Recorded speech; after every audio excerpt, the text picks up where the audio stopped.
Welcome to take Assam প্ৰ।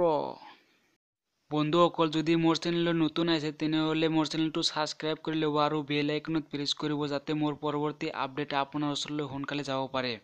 বন্ধুসকল, আজি মই আপোনালোকক দেখাম আপোনাৰ ভোটাৰ আইডিত থকা নাম আপুনি কেনেকৈ অনলাইনত চেক কৰিব পাৰিব। বন্ধুসকল, এতিয়া মই সময় নষ্ট নকৰো, এতিয়া মেইন কামলৈ যাম। টেক আসাম প্ৰলৈ আৰু এবাৰ স্বাগতম জনাইছো।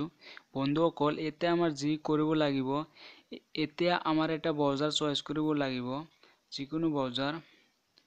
মই ক্ৰম ব্ৰাউজাৰ ইউজ কৰিম। এয়া মই ওপেন কৰিলো। এতিয়া আমাৰ যি কৰিব লাগিব, ceo.assam.nic.in লিখি সাৰ্চ কৰিব লাগিব। সাৰ্চ কৰাৰ পিছত এটা পেজ আহিব। সেই পেজটোৰ পৰা আমাৰ এটা এপ ডাউনলোড কৰিব লাগিব।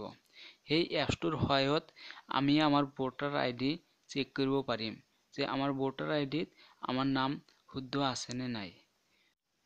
মই সাৰ্চ কৰিছো, কিন্তু নেটৱৰ্কৰ প্ৰব্লেম, অলপ দেৰি হৈ আছে। আৰু দেৰি হ'ল, আহি গৈছে। ইয়াৰ পৰা আমাৰ এপছটো ডাউনলোড কৰিব লাগিব। মই দেখুৱাই দিম ক'ৰ পৰা ডাউনলোড কৰিব লাগিব আৰু জুম কৰি দেখুৱাই দিম। মই আপোনালোকে ভালকে চাব পাৰিব। মই আৰু জুম কৰি দেখুৱাই দিম এপছটো কেনেকৈ ডাউনলোড কৰিব লাগে। তো মই ইয়াত জুম কৰিলো। ইয়াতে আছে mobile app for electoral search. ইয়াতে ক্লিক কৰি আমি এপছটো ডাউনলোড কৰিব পাৰিম। মই ক্লিক কৰিলো। ক্লিক কৰাৰ পিছত এটা অপচন আহিব, তাৰে অপচনটো ডাউনলোড অপচনটোত ক্লিক কৰি আমি এপছটো ডাউনলোড কৰিব পাৰিম। ইয়া অলৰেডি আহি গৈছে।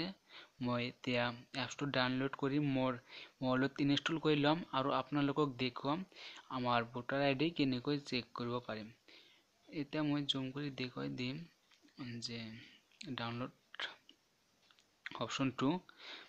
তো এতিয়া মই এপছটো ডাউনলোড কৰিম। এপছটোৰ বেছি MB নাই, কিন্তু এয়া মই ডাউনলোড কৰিম। এতিয়া অকেত ক্লিক কৰিব লাগিব। মই ক্লিক কৰিম। এতিয়া ইয়াক ক্লিক কৰিলো। হয়, এতিয়া মোৰ এই চাওক অলৰেডি ডাউনলোড হৈ গৈছে, কিন্তু মই এতিয়া ওপেন নকৰিম। মই মেইন মেনুলৈ যাম আৰু ফাইলত গৈ তাৰ পিছতহে মই এপছটো ওপেন কৰিম। মই এতিয়া মেইন মেনুলৈ যাম। মই মেইন মেনুলৈ আহিছো আৰু এতিয়া মই ফাইলত যাম। ফাইলত যোৱাৰ পিছত মই এপছটো ইনষ্টল কৰিম। তাৰ পিছত আপোনালোকক দেখুৱাম মই কেনেকৈ এইটো ইউজ কৰিব লাগে। মোৰ ডাউনলোড ফাইলত এপছটো সোমাইছে। মই এতিয়া ইনষ্টল কৰি ল'ম। ইনষ্টল হোৱাটো অকণমান সময় লাগিব। আপোনালোকে অলপ ধৈৰ্য ধৰি চাওক। ইনষ্টল হৈ আছে আৰু অকণমান সময় লাগিব, যিহেতু এণ্ড্ৰইড ফোনত ইনষ্টল হওঁতে সময় লাগেই এপছবোৰ। হয়, এতিয়া মই ডাউনলোড ক্লিক কৰিম আৰু মেইন মেনুলৈ যাম। মেইন মেনুলৈ যোৱাৰ পিছত আপোনালোকক ভালকে দেখুৱাই দিম এপছটো কেনেকৈ ব্যৱহাৰ কৰিব লাগিব। এতিয়া মই এপছটো ওপেন কৰিম আৰু আপোনালোকক দেখুৱাই দিম কেনেকৈ এপছটো ব্যৱহাৰ কৰিব লাগে। মই ওপেন কৰিলো। ইয়াতে নাম লিখিব লাগিব। তলত দেউতা বা স্বামীৰ নাম লিখিব লাগিব। তাৰপিছত বছৰ, তাৰপিছত জেণ্ডাৰ মানে লিংগটো চিলেক্ট কৰিব লাগিব। তাৰপিছত ৰাজ্যৰ নাম লিখিব লাগিব আৰু ডিষ্ট্ৰিক্টৰ নাম লিখিব লাগিব। এইখিনি লিখি সাৰ্চ কৰিলে আপোনাৰ ভোটাৰ আইডিৰ সকলো তথ্য আপুনি আপোনাৰ মোবাইলত পাব পাৰিব। তো এতিয়া মই আপোনালোকক সেইটো কৰি দেখুৱাম যে হয় নে নহয়। মই লিখিলো, মোৰ ভোটাৰ আইডি নাই, মোৰ দেউতাকৰ এড্ৰেছটো লিখিছো মই। এতিয়া মই তলৰ আইকনত মই ক্লিক কৰিম। ক্লিক কৰাৰ পিছত সকলো তথ্য আহি যাব। ইয়াক ক্লিক কৰিলো। মই লোডিং হৈ আছে। চাওক, আহি গৈছে। অলৰেডি সকলো তথ্য আহি গৈছে। এইটো কিন্তু মোৰ নহয়, এইটো মোৰ দেউতাৰ।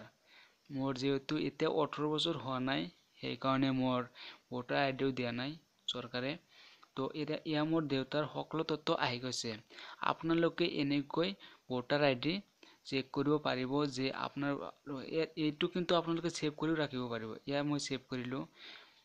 বন্ধুসকল আপোনালোকে চালে আমি কেনেকৈ আমাৰ ভোটাৰ আইডি চেক কৰিব পাৰি আৰু আপুনি যদি মোৰ চেনেললৈ নতুন আহিছে তেনেহ'লে মোৰ চেনেলটো সাবস্ক্ৰাইব কৰি ল'ব আৰু লগতে লাইক কমেণ্ট শ্বেয়াৰ কৰিবলৈ নাপাহৰিব। আজি এইখিনিতে ধন্যবাদ।